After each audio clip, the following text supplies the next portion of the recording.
right, so with this, let me, take probably not any more time and introduce Dr. Anthony Deivis, who has generously agreed to come and spend time with us and share his insights, knowledge, and wisdom on this topic of forests.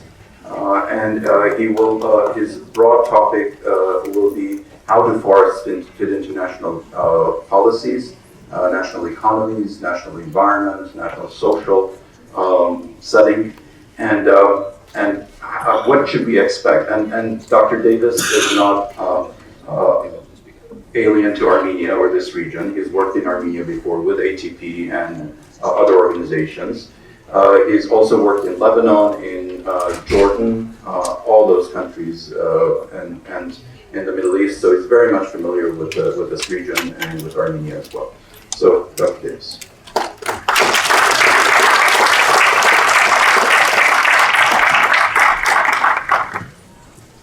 Good morning. It is a true pleasure and honor to be back in Yerevan and in Armenia and to be able to talk to you today. My sincere appreciation to the leadership at AUA and the Ethiopian Center and ATP for bringing together what is a truly important summit. And I think the Prime Minister's words really highlight how critical it is to be talking about Armenia's forests and Armenia's future as one conversation. I am inspired to be part of a global and local scientific community that seeks to address the challenges and deliver on Armenia's forest goals. So,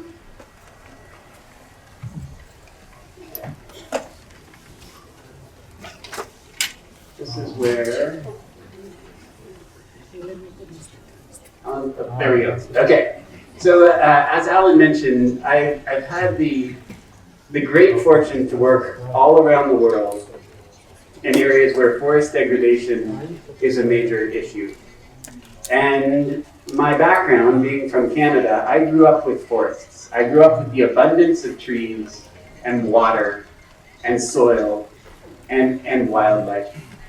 And I always appreciated how lucky I've been. And so over the course of my career, I've been able to work in areas where we've seen conflict and tremendous pressure put on our land at a time when we depend on our land more than ever before in our history. And I've been able to be in places where we've been able to collectively and collaboratively work together to lead in an ethic that's based on caring for land and for soil and for animals and for each other, to drive towards meaningful actions that can deliver a forest future, that support ecosystems and processes and all of our values. And so I'll bring some of those examples together over the next while and talk about how that provides a context at this great time in Armenia's forest future. So I'm a scientist by training, so I thought nothing is more exciting than bringing in 30 or 40 tables and figures and then having a test at the end of our session. So there will be a test. Everyone can fill out their answers. Would you say that line looks relatively flat? Yes. Okay. So this is fascinating to me because it does look relatively flat. And what's terrifying about that is this is the world's total forest cover since 1990. And what that line tells us is that since 1990, the world has lost 129 million hectares of forest. That's the size of South Africa. It's 43 times the size of Armenia that we have lost in forest cover since 1990. So that relatively flat line that we looked at a moment ago scares me. Seeing you here is the opportunity to change that line. to stop that decline and maybe even reverse that trend. And it can be done. It's not going to be easy. We've seen around the world through our news cycle every day the loss of forests in the Amazon through fires and through clearing. We see policy actions from governments all around the world taking programs that could decrease pressure on the land and instead result in further need to take more from the land. And of course, these are connected because we only have a finite amount of land to work on. And then there's our climate crisis. And we see this show up in many ways with a lack of rainfall, with hotter temperatures, with unpredictable weather patterns. And that on its own is a terrifying situation for the world. And maybe even more terrifying for me is that we also have a sustainability crisis. And I look at where we are today, and it's important to be on a university campus because this is a problem that we're handing to a next generation. But we are at the intersection of a climate crisis and a sustainability crisis. We have to do something about this. As a professor in forestry, most of the lessons that we talk about start with an ethic of conservation.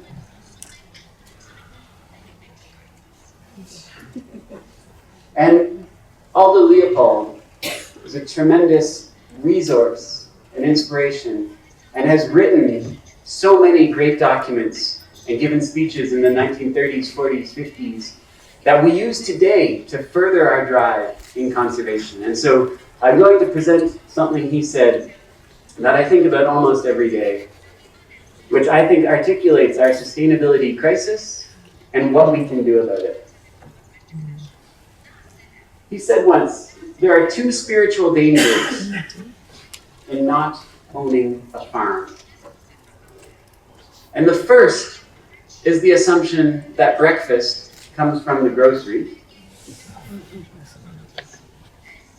And the second, that heat comes from a furnace.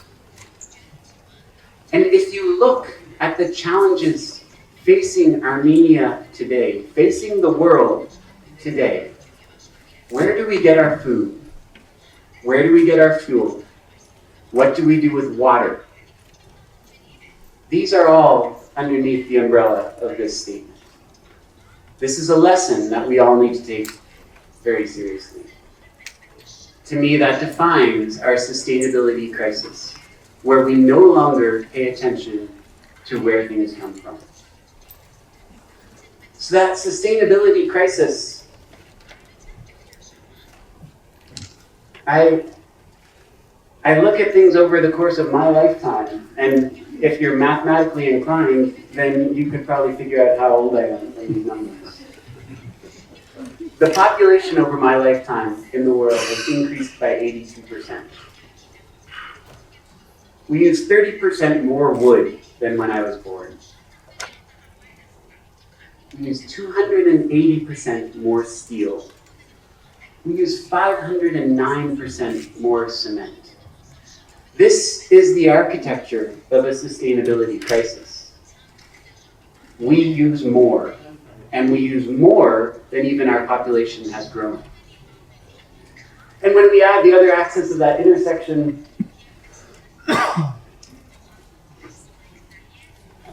You have to work for I should have a hand puppet. Look more into this. We've seen increases in carbon emissions. We have unpredictable weather and changes in weather patterns and warming. We see that drive ecosystem change, and we see it result in human conflict. This axis, the intersection of a sustainability crisis and a climate crisis, is something that can only be addressed with meaningful action. And that is why I think we're all here today. How many of you have asked this question? What can I do? And if you'll allow me to presume, the more important question really is a collective one. And we have to start by instead asking, what can we do? We have to work as a team, as a community, to address these grand challenges. So again, going into professor mode for a moment. What can we do?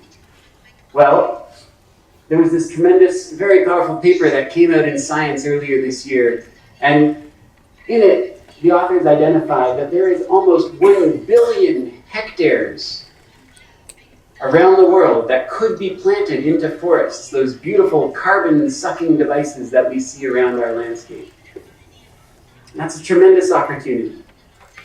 And we think, okay, we can go in that direction, but then just a few months later, in the same Science magazine, we see other authors say, no, wait, not all of that land can be planted. And in fact, some of those areas that they describe as being suitable for tree plantings will actually make the situation worse. So we have to stop. So we have this starting and stopping. And really, the takeaway message of where do we start to go and why Armenia is such a key player in this is that tree planting can be an absolutely powerful tool in addressing the issues we face with climate change and with sustainability.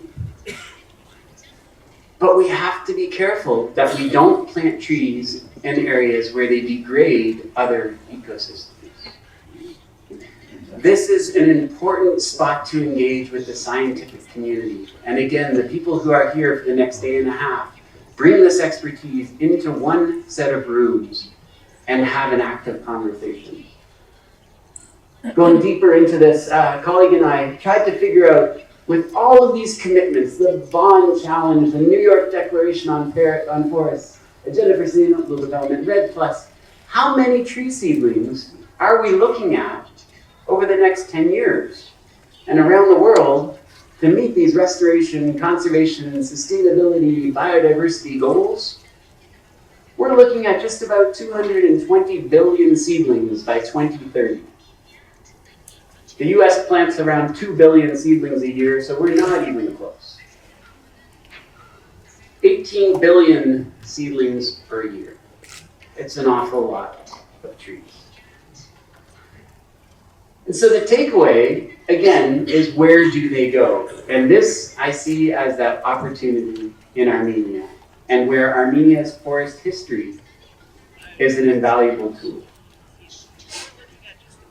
And this is my own artistic impression of some scientific data. So these lines are not meant to be straight, and they're not meant to be exactly right. They're meant to give a rough idea. 4,000 years ago, Armenia had approximately 35% forest cover. Then something happened. We don't know from records how that decline occurred.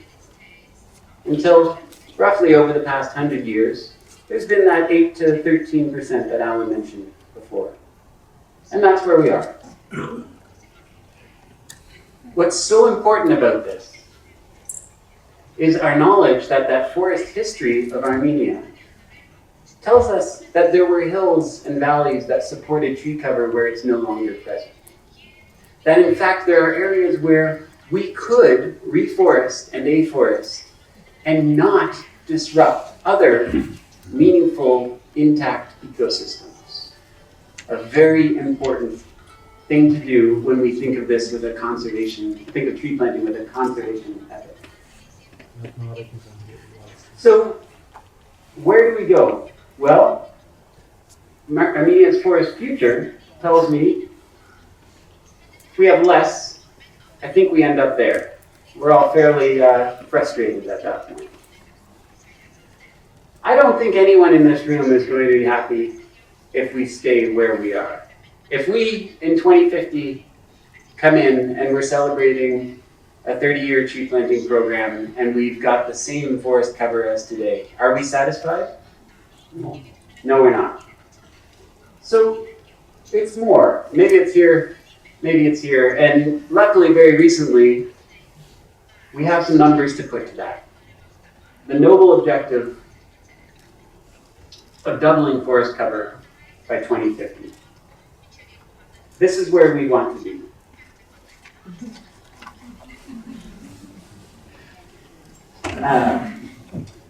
And I think if the objective is to double forest cover by 2050, do it. Now is the time to define what those future forests look like. Now, today, not 10 years from now. And this, if there's one message that we all take home, it's this one. To double forest cover by 2050. In 2050, half of the forest cover in Armenia will be based on decisions made starting today. There should be no greater calling to work together than that piece of information. The future of what you see as a forest in Armenia will be driven by the decisions that you make starting today. This must be driven by science. This must be part of the education system in Armenia. This has to be a partnership between private and public enterprise for it to be successful. And we know from our experiences in Armenia and around the world, this can be done wrong. We can start a program today that fails to meet the objectives of our forests of the future if we don't take into account the meaningful, actionable steps needed and the scientific basis for what those future forests look like.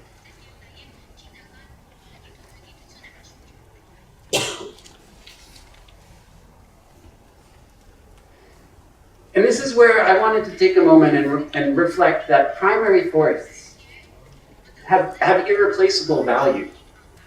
And we must be sure to conserve these.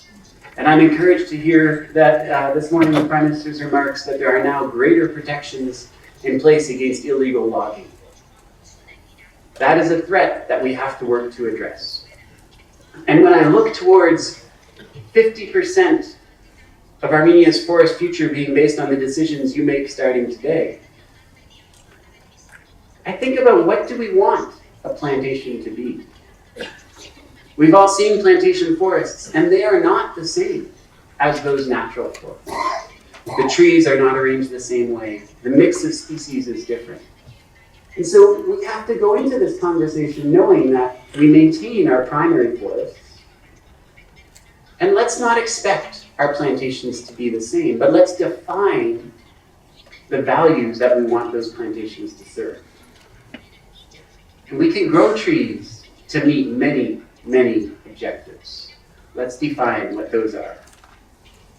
And I'll bring an example from Chile, again, from Science, a letter that came recently in, talking about the Chilean government's major push towards afforestation projects and the loss of natural forests in the valuation of what is a forest in Chile. We must make sure that we are clear in how we conserve the values that our native forests provide, as well as amplify what do we expect from plantations. Ultimately, the trees that we plant now should be based off of our knowledge of forest ecology and our ability to grow plantations. We can grow high-quality seedlings in nurseries in Armenia. And as many of us saw yesterday, we can have those trees that we plant survive and grow. But I would argue that a plantation of trees in perfect rows of one species does not bring the same complexity as we see on those beautiful hillsides in Bilejan. And that, again, the decisions that you make here get to dictate what is the level of complexity that we want to introduce into our planted forests. I think it can be far beyond what we've already seen demonstrated, because I know the scientific capacity, the technical capacity exists already in Armenia, and exists through the network of diaspora and the scientific community around the region and the world. So back to that question. I think that talks a little bit about what can we do. And what can I do? Well, it goes simply to this. When we plant the right tree in the proper place, we can support communities and we can sustain ecosystems. That's what each of you can do. The creation of jobs in areas where we need them most, away from our urban centers. The regeneration of soil processes, the reintroduction of not just trees, but shrubs and ground vegetation, and the animals that live in those lands. Sustaining those ecosystems in a way that also provides economic growth is something that can truly sustain the rural economies and the natural systems, not just as a wonderful destination to vacation away from the urban, but for the people who have lived there forever and into the future. And this is the oversimplification. And when you give a keynote address, you're allowed to simplify things down because everybody else has to talk about the details.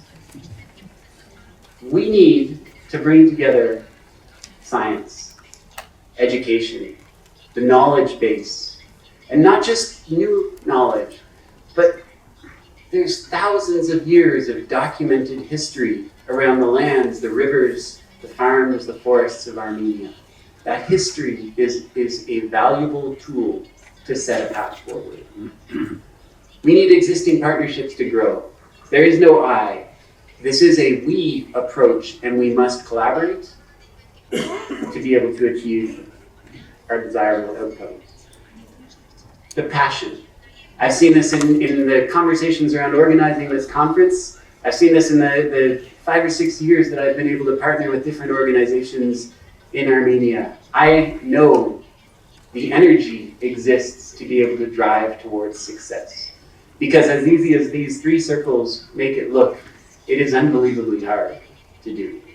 It is a grand challenge. And then the other piece, for the piece that we often forget about, is how do you pay for it? And this is not just an investment in our natural systems. This is an investment in a rural economy. This is an investment in independence. This is an investment in Armenia. And it should be treated at that level of respect, that it is not simply a project to grow trees. This is a project to renew, to regenerate, and to sustain. When we talk with our funders, that is an investment worth making. My background is in reforestation, and I feel like there's one thing that for the technical audience in the room I need to say. We have frameworks in place that tell us what to look for in our tree seedlings, that can inform decision making with Hantar, with ATP, with others who operate tree nurseries in Armenia. That brings the expertise of those tree nurseries into the partnerships and the hands of the people who work on land around Armenia. Using the local knowledge, pairing that with global scientific knowledge is the absolute best way to ensure that the trees that we plant are the right trees in the right place, and that they grow, and that they evolve as a forest into different conditions that we can reflect on as a celebration of how that forest has developed. And thinking about how do you launch a major program to increase forest capacity and nursery capacity in a very short time,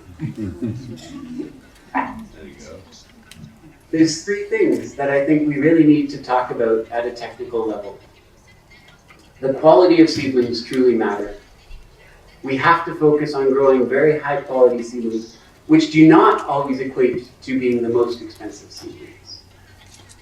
We must pay attention to the genetic resource. And the idea that we can bring in seedlings from neighboring countries can be a spirit of partnership, but we also have to understand that with that comes a loss of the genetic heritage of the seeds that have evolved over millennia here in Armenia. And I implore you to consider that moving forward. And we live with novel environmental conditions.